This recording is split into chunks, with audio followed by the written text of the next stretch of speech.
So I decided to do air sealing and insulation in my own attic. And I'm going to tell you why you shouldn't.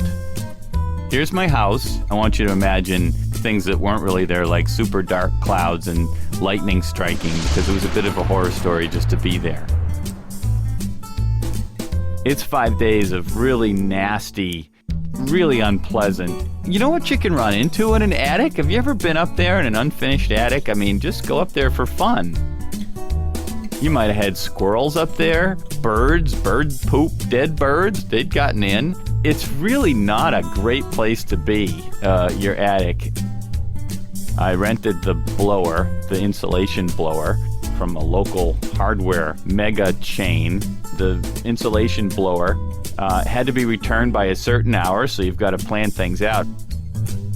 Well, my buddy, this is always what happens. You get a buddy to help you with his pickup truck. Didn't show up on time, so I drove like a madman to get it back by the deadline. That was fun.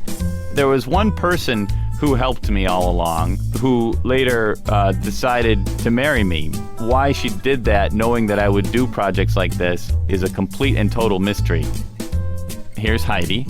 Doesn't she look happy? See, you need another person, at least one other person, to feed the insulation blowing machine while the other person is in the attic. The other thing which I don't want to forget to mention is that I had to prep. Here's me in my hazmat suit. I now have my own hazmat suit for Halloween. It's pretty styling. How many people can say that?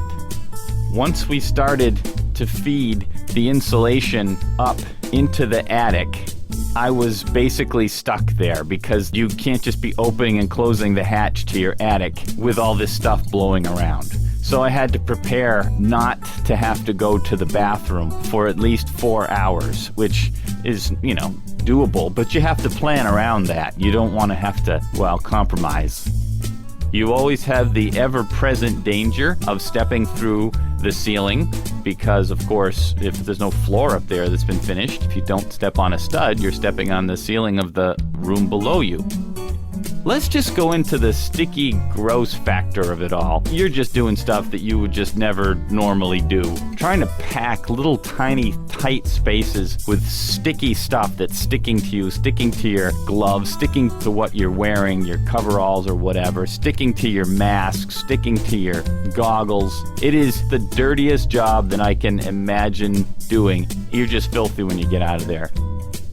And then you come out of your attic, and you've got to clean up everything. You've got to clean up all your mess. You've got to clean up everything that's stuck to you. You've got to clean up your ladder, all your tools. Who knows what's clinging to it? Is it asbestos? Is it something nastier than that? So it took 2 people a total of 5 days of time. That figure, plus the $1,000 or so, plus the pain factor, would lead me to saying I would never do this project again. However, having done it, things have gotten way better in my house. So, insulate and air seal your attic. Don't do it yourself. Hire the experts to do it.